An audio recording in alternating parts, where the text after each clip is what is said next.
자, 오늘 기능장 필기 첫 강의가 되겠습니다. 자, 일반화학부터 시작을 할 건데요. 우선 일반화학을 시작하기 전에 이 필기 시험에 대한 얘기를 간단하게 좀 언급을 하고 넘어가는 게 좋을 것 같습니다. 자, 우리가 기능장 시험의 경우에는 잘 아시다시피 필기 시험에서는 전체 60문항이 출제가 되고요. 그 중에 60%에 해당하는 36개 문항을 득점을 하시면 필기는 합격을 하게 되죠. 자, 그래서 이 전체적으로 교재를 세세하게 다 살펴볼 게 아니라 필기 시험에서 주로 이제 중요하게 다루는 또는 기존에 출제되었던 부분들을 중심으로 강의를 하려고 합니다.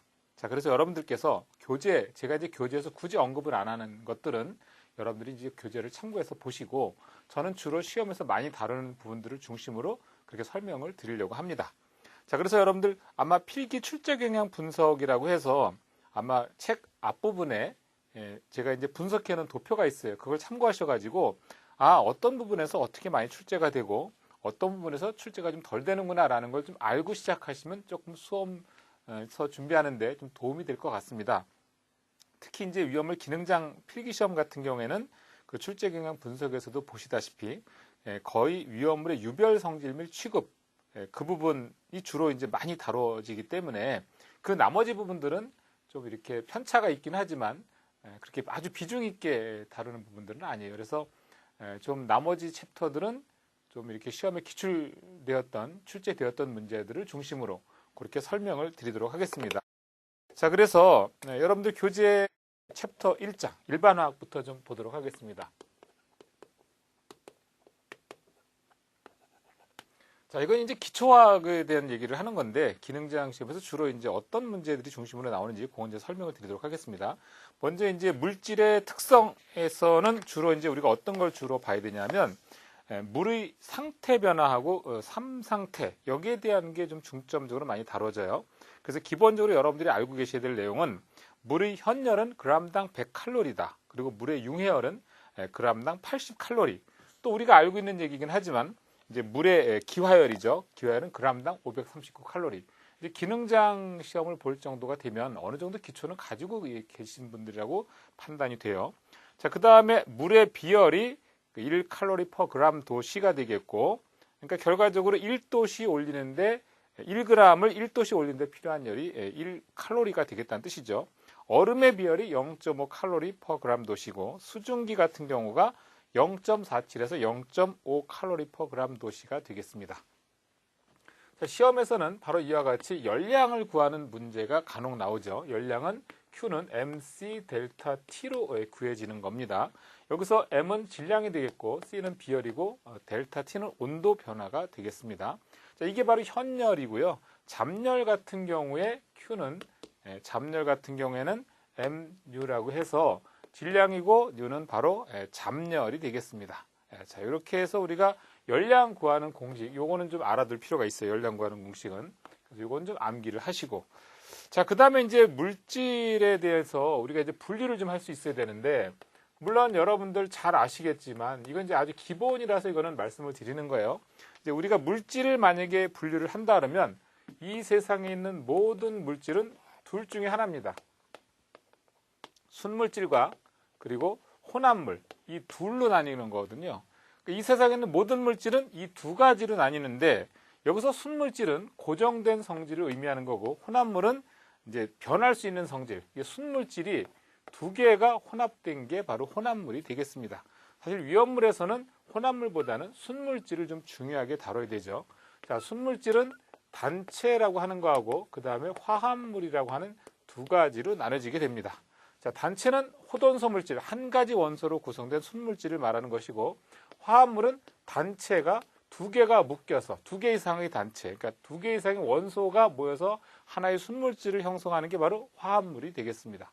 자, 다시 또 화합물은 유기화합물과 무기화합물로 나누어지게 되고요. 우리 이제 위험물에서는 유기화합물은 이제 탄소화합물이라고 하죠. 근데 이제 위험물이 아시다시피 1, 2부터 6, 6까지 나눠지게 되는데, 그 중에 유기화합물군에 속하는 것들이 삼류 일부, 그 다음에 뭐 알킬, 알루미늄, 알킬리튬 이런 것들이 바로 이제 유기화합물이 되는 거죠. 그리고 4류 위험물, 5류 위험물 정도가 유기화합물군에 속하는 것이고, 또 무기화합물군이라고 하면 1류, 2류, 3류 일부가 또 들어오죠. 그리고 6류 위험물, 이런 것들이 바로 무기화합물군에 속하는 것들이라고 보시면 되겠습니다. 어떻든 우리가 물질을 분류하는 거, 기본적인 물질을 분류하는 걸 좀 아시는 게 좋을 것 같고요. 자, 그 다음에 또 한 가지, 여기서 이제 우리가 좀 알고 넘어가야 될 부분은 기본적인 그 물질에 대해서 물성 취급할 때 밀도에 대한 얘기.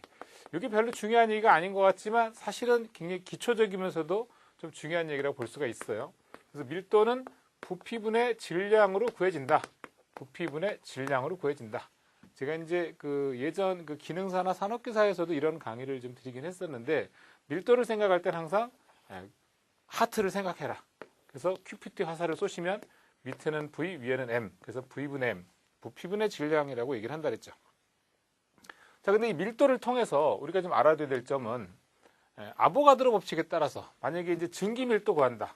증기밀도를 구한다고 하면 아보가드로 법칙에 따라서 부피는 22.4리터가 되는 거고, 그 다음에 기체의 분자량. 기체의 분자량을 22.4리터로 나눠주는 게 바로 증기밀도가 되겠습니다. 자, 그 다음에 증기비중하게 되면 공기의 평균 분자량 값 분의 증기의 분자량. 그래서 증기 분자량을 공기의 평균 분자량으로 나눠지게 되면 그때 이제 증기 비중을 구할 수 있는 거죠. 이런 정도가 이제 시험에서 좀 다뤄지는 부분이라고 보시면 되겠습니다. 자, 그 다음에 또 한 가지 온도에 대한 거. 이게 또 좀 간단해 보이기는 하지만 온도에 대한 거 이거 암기가 안 되면 또 풀 수가 없죠. 이제 예를 들어서 그 화씨 온도를 섭씨 온도로 바꿔준다라면 9분의 5에다가 그러니까 화씨에서 31을 뺀 값에다가 9분의 5를 곱해준 게 이제 섭씨 온도가 되는 거고, 또 만약에 섭씨 온도를 화씨 온도로 바꾼다. 화씨 온도로 바꾼다 할 때는 역시 이때 섭씨 온도에도 5분의 9를 곱해서 31을 더해주게 되면 이때 이제 또 섭씨 온도를 화씨 온도로 바꿔줄 수가 있는 거죠. 이런 게 간단해 보이지만 이런 게 또 시험에서 나오기도 합니다. 또 우리가 주로 앞으로 모든 단위에서는요, 이제 섭씨 온도를 쓰는 게 아니라 만약에 문제에서 섭씨 온도를 주어진다 하더라도 섭씨 온도에다 213.15를 더한 켈빈 온도, 이걸로 사용해야 돼요. 모든, 예를 들어서 앞으로 이제 말씀드리겠지만 보일 법칙, 샤를 법칙, 이상기체 상태 방식 등등등 해가지고 문제에서 섭씨 온도를 주어진다 하더라도 여러분들은 켈빈 온도로 바꿔서 계산을 해야 된다는 것이고, 자, 또 한 가지 우리가 알아둬야 될 점. 자, 일기압은 당연히 760mHg라고 하는 건 아시죠? 이게 이제 단위 환산이 어떻게 되는지 알아야 돼요. 일기압의 경우에 우리가 보통 760mHg라고 하지만 이거 외에도 76cmHg라고도 하는 거고요. 자, 그 다음에 또 역시 14.7 푸사이라고 하나요? 이런 단위로 변환이 된다는 것도 아셔야 되고, 또 역시 14.7 인치 제곱, 다시 말해서 14.7 파운드 포스 퍼 인치 제곱이라고 하는 단위로 변환이 된다라는 것도 알아두셔야 됩니다. 왜냐하면 시험에서 가끔 일기압에 해당하는 값은 하고 물어보는 경우가 있거든요. 필기 시험에서. 그럼 여러분들이 이런 단위 환산에 대한 걸 알지 못하면 역시 이거는 풀 수가 없죠. 또 이거 외에도 물론 우리 책에 이제 기록이 될 텐데 101.325 킬로파스칼로도 표현이 된다. 이렇게 좀 기억을 해두시면, 이런 걸 좀 어느 정도 좀 기억하고 있으면 일기압은 이렇게 여러 가지 단위로 표현할 수가 있구나라는 걸 알 수 있습니다. 지금 말씀드린 건 굉장히 기초적인 내용이고 간단한 내용이긴 한데, 그렇다 하더라도 저게 이제 암기가 안 돼 있으면 문제 하나 놓치고 가는 거죠. 간단한 거지만 기억을 하고 넘어가시고, 자, 그 다음에 원자에 대한 얘기예요. 자, 원자는 기본적으로 원자 핵을 중심으로 원자 핵과 그 다음에 전자로 나눠지게 돼 있죠. 그러니까 원자 핵을 중심으로 전자가 이렇게 도는 형태가 바로 원자가 구성되어 있는 거라고 보시면 되겠습니다. 자, 이와 같은 핵은 이제 양성자와 중성자로 나뉘게 되고, 이렇게 나눠지게 되는 거죠. 양성자는 보통 P, 중성자는 N, 전자는 E 이렇게 표현을 하게 되는데, 문제는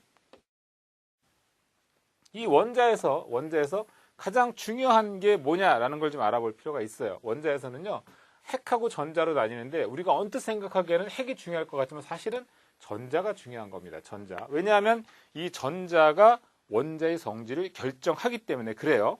자, 그리고 우리가 이제 그 주기율표 상에서도 이제 여러분들이 학습이 됐겠지만, 뭐 주기율표를 보면서도 여러분들이 아마 그런 내용들을 학습을 하셨을 거예요, 아마 분명히.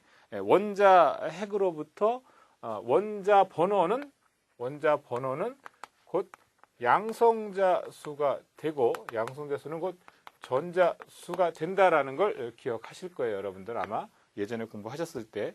자, 그리고 또 한 가지, 결국 질량수라고 하는 것은 양성자 수에다가 중성자 수를 더해주는 값이다.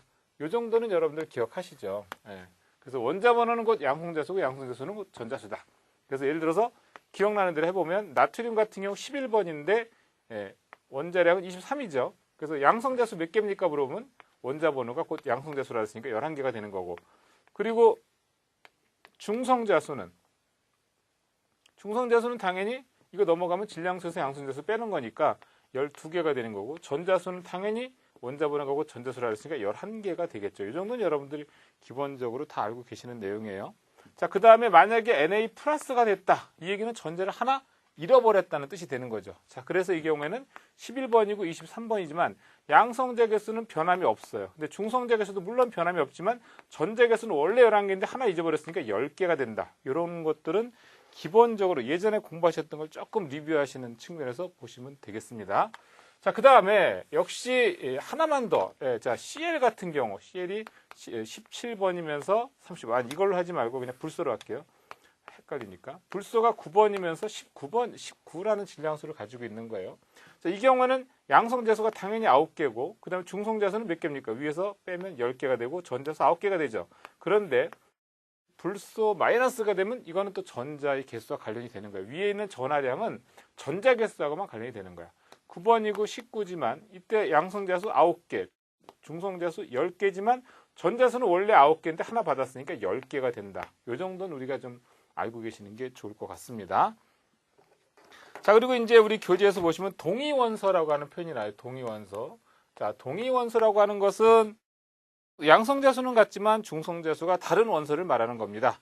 자, 쉽게 얘기하면 수소 같은 경우 양성자가 하나지만 역시 그 질량수는 1인 것이 있고, 또 양성자수 하나인데 질량수가 2인 중수소, 양성자수가 하나인데 질량수가 3인 3중수소. 그러니까 양성자수는 같은데 중성자수가 다 틀리죠. 결국. 또 염소 같은 경우에도 17번이면서 35인 것이 있고, 염소 같은 게 17번이면서 37인 게 있거든요. 그러니까 이게 같은 원자 번호는 같은데 결국은 질량수가 달라지는 것들을 우리가 동위원소라고 하는 표현을 쓰게 됩니다. 그래서 동위원소 같은 경우에는 이제 그렇다고 해서 동위원소에서 이런 것들을 무시할 수가 없는 거예요. 왜냐하면 자, 자연계에 존재하는 것 중에 염소가 17번이면서 35가 존재하는 것이 대략 75.5%, 그리고 17번이면서 37로 존재하는 것이 24.5%인데 어느 하나를 무시할 수가 없잖아요. 그래서 우리가 이제 평균 원자량이라고 하는 값을 구해서 쓰는 겁니다. 그래서 염소 같은 경우에 평균 원자량을 구한다고 하면 35짜리가 100 중에 75.5% 있는 거고, 더하기를 그 다음에 37인 것이 100 중에 24.5%, 이렇게 구해서 구해진 게 바로 35.5라는 값이 나온 거예요. 그래서 우리가 주기율표상에서 염소는 17번이면서 35.5다 이렇게 암기하잖아요. 사실 자연계 17번이면서 35.5라는 원자량을 갖는 염소는 있을 수 없습니다. 이게 이제 왜냐하면 평균 원자량 값을 구한 거니까. 아까도 말씀드린 것처럼 염소는 17번이면서 35인 게 75.5%, 17번이면서 37인 게 24.5% 이렇게 존재하고 있기 때문에 우리 실제 자연계는 이런 건 존재하지 않아요. 근데 이제 우리가 염소를 평균적으로 계산을 해서 앞으로 염소는 이렇게 35.5라는 원자량을 값을 가진 것으로 계산을 하는 거죠. 자, 이에 비해서 이제 뭐 동중원소, 동소체 뭐 이런 얘기들은 나오는데 이건 여러분들이 책을 읽어보셔도 다 아실 수 있는 얘기고, 자, 이온하고 뭐 이런 것들도 다 넘어가실 수 있습니다. 다만 이제 맨 밑에 보시면 이제 이온화 경향이라고 하는 게 나오죠. 이온화 경향이라고 하는 것은 어차피 최외각 전자가 전자를 잃고 양이온이 되려고 하는 성질을 가지고 있는 것들을 우리가 이온화 경향이라고 하는데, 우리 주기율표상에서 이제 그 리튬, 나트륨, 칼륨 이런 것들 일족 원소들을 잠깐 살펴보면 이걸 좀 설명을 드릴 수가 있어요. 자, 일족 원소에서 얘는 3번, 11번, 19번이잖아요. 그래서 우리가 이제 화학도 공부를 하셨겠지만 리튬 같은 경우 K 껍질에 2개, 그 다음에 하나, 나트륨 2개, 8개, 하나, 칼륨이 2개, 8개, 8개, 하나 이런 식으로 맨 바깥쪽 전자를 하나 버리면서 안정해지려고 하거든요.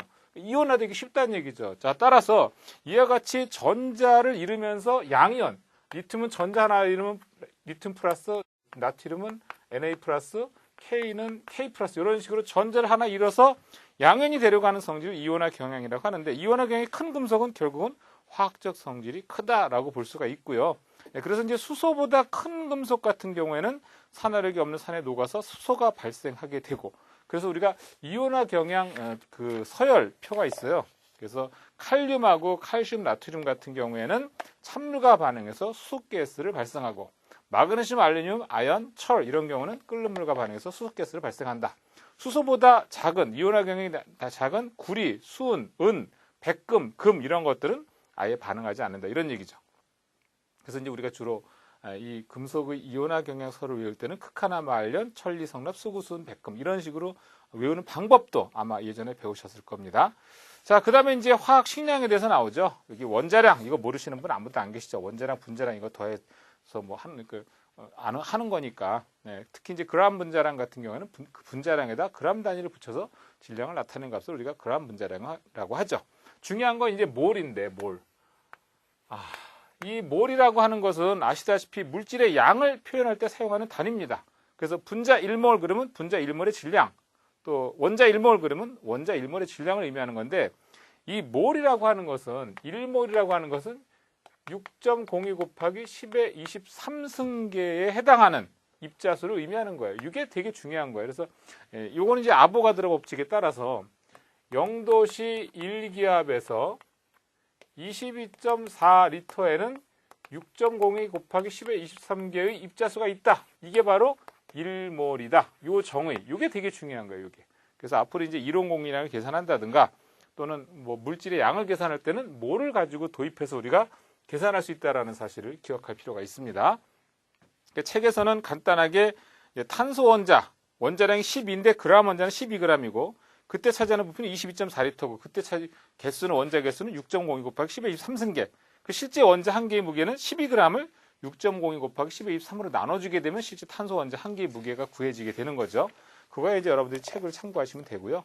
부피도 마찬가지입니다. 예를 들어서 이제 O2라든가 이런 산소 가스 부피 분자량은 당연히 32g이고 그람 분자는 당연히 분자량에다 g을 붙인 게 그람 분자량이 되는 거고 그때 차지하는 부피는 당연히 22.4리터고 분자수 역시 마찬가지로 아보가드로 수에 따라서 6.02 곱하기 10의 23승계가 되는 거예요. 이제 그건 여러분들이 교재를 참고하시기 바랍니다. 자, 근데 이제 우리가 보통 공기의 평균 분자량을 28.84라고 쓰잖아요. 물론 어떤 책에서는 뭐 29를 쓰는 경우도 있고요. 자, 요거 이제 계산하는 걸 이제 간단하게 이제 예제를 통해서 제가 이제 표시를 했는데, 자, 공기 중에 존재하는 게 질소가스, 산소가스 이게 주죠. 메인이란 말이야. 그러니까 질소가스 같은 경우가 만약에 78% 그리고 산소가스가 21%, 그 다음에 아르곤이 1%, 뭐 전체 100인데요. 물론 사실 1%에는 아르곤만 있는 건 아니에요. 정확하게 얘기하면 산소는 20.8%, 뭐 아르곤 몇 프로 이렇게 되는데 만약에 이렇게 공기가 조성이 돼 있다. 공기가 만약에 성분이 이렇게 돼 있다 그랬을 때 공기의 평균 분자량을 구한다면 어떻게 구하느냐? 질소가 분자량이 28이니까 28 곱하기 100분의 78% 있는 거고 산소는 분자량이 30인데 곱하기 100분의 21%가 있는 거고 아르곤의 분자량은 뭐 원자량이죠. 40인데 곱하기 더하기죠. 100분의 1이라고 하는 이렇게 해서 구해지게 되면 요 값이 약 28.96이라고 하는 값이 나오죠. 근데 이제 우리가 주로 28.84나 29라고 쓰는 거는 이제 이런 조성으로 보는 게 아니라 좀 더 그 정확하게 뭐 계산하게 되면 28.84라는 값이 나오고 좀 러프하게 계산하면 29라는 값이 나오니까 사실 여러분들은 이렇게 쓰든 이렇게 쓰든 어느 경우를 써도 사실은 관계는 없습니다. 시험에서는 문제에서 이제 29라고 주어지는 경우도 있고 안 주어지게 되면 이렇게 쓰든지 그건 여러분들이 선택해서 쓰시고 답과 유사한 답을 골라주시면 되죠. 자, 그 다음에 이제 실험식에 대한 얘기예요. 실험식. 자, 실험식 같은 경우에는 물질의 조성을 원소 기호로서 간단하게 표시한 식이 실험식입니다. 그래서 시험에서 가끔 이 실험식에 대한 걸 물어보는 경우가 있어요. 자, 그래서 만약에 문제에서 물어보게 되면 이제 퍼센테이지로 주어지게 되면 그 퍼센테이지를 각각의 원자량으로 나눠주게 되면 우리가 이제 실험식을 구할 수가 있는 겁니다. 그리고 분자식 같은 경우에는 역시 그 한 개의 분자를 구성하는 원소의 종류하고 그 수를 원소 기호로서 표시하는 식을 우리가 분자식이라고 하는데, 이런 분자식은 사실은 금방 구했던 실험식이라는 게 이게 이제 조성식이라고도 하는데, 실험식에다가 n 값을 곱해서 분자식을 구할 수 있어요. 예를 들면 자, CH라고 하는 실험식이 있는데 여기다 곱하기 6 하게 되면 C6H6라고 하는 벤젠이 나오죠. 아까도 얘기했던 것처럼 이걸 만약에 간단하게 한다면 CH가 되니까 그러면 6으로 다 나눠지게 되면 CH, 이건 실험식, 아까 간단한 식, 그 다음에 여기다 n값 곱한 게 분자식이 된다는 얘기죠. 자, 이렇게 기억하시고, 그 다음에 시성식이라고 하는 것은 이건 이제 분자식 속에다가 원자단의 결합 상태를 나타낸 화학식을 의미합니다. 예를 들면 이런 거죠. CH3OH, 이건 메틸알코올이에요. 근데 이렇게 쓰는 것보다 C4O 이렇게 쓰게 되면 이게 알코올인지 잘 몰라요. 그래서 이와 같은 라디칼로 표현한 식을 우리가 시성식이라고 보시면 되겠고요. 자, 그 다음에 이제 구조식. 이거는 이제 원자를 결합선으로 표시해서 이렇게 선을 결합 상태를 나타내는 식이 구조식이 되겠습니다. 여기까지 기본적인 얘기고요. 자, 이제 화학의 기본 법칙에 대해서 잠깐 살펴보겠습니다. 뭐 질량보존의 법칙도 나오는데 시험에서는 일정 성분비의 법칙에 대해서 이제 물어보는 경우가 간혹 있습니다. 자, 화합물을 구성하는 성분에서의 질량비는 항상 일정하다라는 게 일정 성분비 법칙이에요. 예를 들면 자, 2몰의 수소가스가 1몰의 산소가스와 만나서 2몰의 수증기를 만든다. 자, 그렇게 되면 결과적으로 이 경우는 수소가스는 2g이고 곱하기 2하면 4g이 되는 거죠. 산소는 32g, 그 다음에 수증기 같은 경우 역시 32g 되죠. 자, 이렇게 되면 이걸 각각 4로 나눠주게 되면 1대, 8대, 이거 36이네, 36. 왜냐하면 이게 18이고 곱하기 2하면 36이죠. 1대, 8대, 9. 항상 수소와 산소는 수증기가 만들어질 때 1대, 8대, 9의 비율로 항상 일정하다라고 하는 게 바로 일정 성분비 법칙이 되겠습니다. 그래서 우리 예제에 있는 것처럼 수소 2g과 산소 21g을 반응시키면 물이 몇 g 생성되겠는가? 또 이 중에서 반응하지 않고 남는 것은 무엇이면 몇 g인가 이렇게 물어봤는데, 수소 2g이라고 하게 되면 자, 수소 2g이면 당연히 산소는 16g이 필요한 거죠. 그리고 물은 수증기는 얼마 나옵니까? 2구는 18g이 수증기가 나오는 거예요. 근데 산소 21g을 반응시킨다 그랬으니까 21에서 16g만 반응하고 남은 건 결과적으로 5g이 남게 되는 거죠. 이게 문제가 이런 게 나와요. 필기시험에서도. 자, 배수비례 법칙하고 이제 기체 반응의 법칙도 나오는데 그거 이제 여러분들 교재 참고해서 보시면 됩니다. 자, 그 다음에 이제 중요한 게 이제 아보가드로 법칙이에요. 아보가드로 법칙 같은 경우에는 출제 빈도가 좀 있는 편이죠. 그래서 아보가드로 법칙이라는 건 뭐냐면 모든 기체는 같은 온도, 같은 압력, 같은 부피 속에서는 같은 수의 분자가 존재한다. 자, 아까도 잠깐 서두에 말씀드렸는데 0도씨 1기압에서 22.4리터에는 6.02 곱하기 10의 23승계의 입자수가 존재한다라는 게 바로 1몰이라고 설명을 드렸어요. 그래서 이게 바로 아보가드로 법칙인데 이 아보가드로의 법칙을 이용해서 문제 푸는 게 또 상당히 많이 나옵니다. 그래서 이건 좀 알아둘 필요가 있고요. 자, 그 다음에 이제 화학 반응식인데 뭐 화학 반응식 완결하는 거 모르시는 분은 아무도 안 계시겠지만 그래도 우리가 간단하게 한번 리뷰를 하고 넘어가겠습니다. 자, 화학 반응식을 완결할 때는 예를 들어서 C3H8 플러스 O2 그리고 CO2 플러스 H2O 이렇게 만약에 문제에서 주어졌는데 여기에 대한 반응식을 화학 반응식에서 계수를 구하라라고 하면 이거 이제 계수 구하는 방법은 두 가지가 있는 거예요. 하나는 미정계수법으로 구할 수 있고 하나는 눈으로 풀 수 있어요. 우선 눈으로 푸는 것부터. 우선 화살표를 여러분들이 이퀄이라고 생각하시면 돼요. 이퀄이라고 생각하고 양쪽의 원자계수를 똑같이 맞춰주면 됩니다. 그러면 자, 지금 C3H8 지금 C3H8 플러스 O2하고 CO2하고 H2O 그랬는데 이 화살표를 이퀄이라고 생각하고 양쪽의 개수를 똑같이 맞춰주면 되는데 이 아래에 있는 하첨자를 건드리게 되면 이건 물질 자체가 달라지니까 하첨자는 절대 건드리시면 안 되고요. 앞에 있는 개수로만 맞춰줍니다. 자, 탄소가 3개인데 하나밖에 없어요. 그럼 당연히 3배. 그러면 3 곱하기 1에서 3개가 되고 3 곱하기 1에서 3개 되고 양쪽이 같아졌죠. 수소는 8개인데 여기가 지금 2개밖에 없어요. 그러니까 8개가 되려면 여기다 4를 곱해야 4, 2는 8에서 똑같아지게 돼 있죠. 그 다음에 이제 산소 같은 경우에는 3, 2는 6, 4, 1은 4, 합이 10개. 10개 되려면 당연히 5배를 해야 되는 거죠. 이렇게 해서 계수를 맞추는 방법이 있고, 이제 시험에서 가끔 이렇게 눈으로 계산해서 할 수 없는 그런 문제들이 간혹 나오는 경우가 있어요. 자, 그럴 때는 자, C3H8 그리고 산소 CO2 그 다음에 H2O. 자, 앞에 계수에다가 이와 같이 ABC 들어가는 알파벳을 써준 다음에 그 다음에 이제 이렇게 해주시면 돼요. 자, 먼저 화살표를 중심으로 왼쪽에 있는 원자를 다 써보세요. 탄소 있죠, 수소 있죠, 그 다음에 산소 있습니다. 자, 그럼 여기에 대한 연립방정식을 만드는 거야. 자, 탄소에 대해서는 3A. 여긴 탄소 없으니까 그 다음에 이퀄. 탄소가 C죠. 근데 여기 탄소 없죠. 그럼 3A는 이퀄 C가 되는 거고, 수소에 대해서는 8A예요. 8A. 8 곱하기, 이건 곱하기 관계죠. 8A. 그 다음에 여기 수소 없고 이퀄, 수소는 여기 2D가 되는 거고. 자, 산소 같은 경우에는 2B가 되겠고, 2B는 2C 플러스 그 다음에 D가 되겠죠. 이렇게. 자, 식은 3개인데 미지수는 4개입니다. 이럴 때는 어느 하나를 1로 놓고 보는 거예요. 그래서 자, 우리가 예를 들어서 자, A를 만약에 1로 놓자. 이렇게 되면 A가 1이 되는 순간 C는 뭐가 됩니까? 당연히 3이 되고요. A가 1이 되니까 D는 당연히 뭐가 됩니까? 4가 되겠죠. 자, 그 다음에 C가 3이고 D가 4니까 당연히 B는 5라고 하는 값을 구할 수가 있는 겁니다. 그러니까 여기서 혹시라도 이 반응식 완결하는데 눈으로 안 풀릴 때는 이와 같이 미정계수법을 통해서 구할 수가 있습니다. 자, 그 다음에 이제 또 나오는 게 이와 같은 화학 방정식을 이용을 해서 이론 공기량 구하는 게 또 되게 중요해요. 그래서 이제 이론 공기량 구하는 게 되게 중요한데, 제가 이제 교재에서는 이제 메탄을 가지고 이론 공기량 구하는 방식에 대해서 설명을 드렸어요. 자, 지금은 프로판에 대한 반응식 완결한 거고, 자, 메탄. 자, CH4가 공기 중에 산소와 결합해서 CO2와 H2O가 만들어진다. 자, 이건 눈으로 풀리죠. 탄소 하나, 수소 4개니까 같아지려면 2배, 산소 2개인데 2개 합해서 4개니까 결국 2개 해야죠.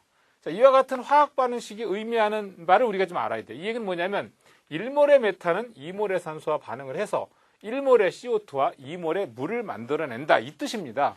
그러니까 우리가 반응식을 완결하고 나서도 반응식이 뜻하는 말을 모르게 되면 좀 곤란하죠.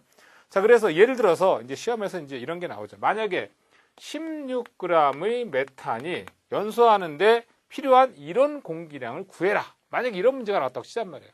그러면 일단 주어진 값을 제일 먼저 여러분들이 할 일은 몰수로 바꾸는 겁니다. 그래서 얘를 먼저 몰수로 바꾸세요. 주어진 값을. 그러면 바꾸고 싶은 게 몰이니까, 자, 1몰의 CH4는 몇 g입니까? 이거 분자량 계산하면 되죠. 16g의 CH4가 되는 겁니다. 그럼 약분 되겠죠, 이렇게. 그 다음에 할 일이 뭐냐면 이 주어진 값을 이번에는 이론 공기량을 구하라고 하는 건데, 여기 반응식에서는 공기가 없잖아요. 공기와 연관되는 건 바로 산소가스가 되겠습니다. 그래서 산소 몰수로 바꿔주는 거야. 그래서 산소 몰수로 바꿔주는데, 자, 몰 O2. 그 다음 밑에는 반드시 약분돼야 되기 때문에 얘하고 같은 게 와야 돼. 그래서 몰 CH4. 얘네 둘은 무슨 관계야? 1대2 관계잖아. 1대2 관계. 약분. 자, 이렇게 한 다음에 그 다음에 또 할 일이 이제는 할 수 있죠. 공기 중에 산소가 몇 프로 있어요? 21%. 그러니까 공기 100 중에 산소가 21 있는 거니까, 자, 이것을 공기 몰수로 바꾸는 거야. 자, 몰 에어. 그리고 밑에는 뭐 얘하고 같이 와야지 약분되는 거니까 몰 O2. 그래서 얘는 100 중에 산소가 21몰 있는 거니까 이렇게 약분되는 거죠. 자, 그 다음에 이제 문제에서 만약에 16g의 메탄이 연소하는데 이론 공기량이 몇 g이냐라고 물어봤다면 얘를 그람수로 바꿔주면 되는 거야. 그럼 내가 바꾸고 싶은 걸 바로 옆에다 쓰는 거지. 그람 에어. 그리고 밑에 뭐가 와야 돼요? 몰 에어. 그래야 약분되는 거죠. 1몰은 28.84g 에어. 그러면 약분. 결과적으로 계산하게 되면 약 274.67g이라고 하는 이론 공기량을 계산할 수 있는 겁니다. 자, 이게 여러분들이 좀 연습이 조금 돼야 되는데 제가 몇 개만 더 해볼게요, 한번. 자, 이번에는 16g의 메탄이 연소할 경우에 산소가 몇 리터가 필요하냐, 이런 문제를 만약에 물어볼 수도 있어요. 자, 16g의 메탄이 연소하는데 산소가 몇 리터가 필요하지? 계산 어떻게 합니까? 자, 금방 말씀드린 것처럼 16g의 메탄, 자, 밑줄 쫙 그어놓으신 다음에 앞으로 이 방식을 굉장히 많이 사용하게 될 거예요.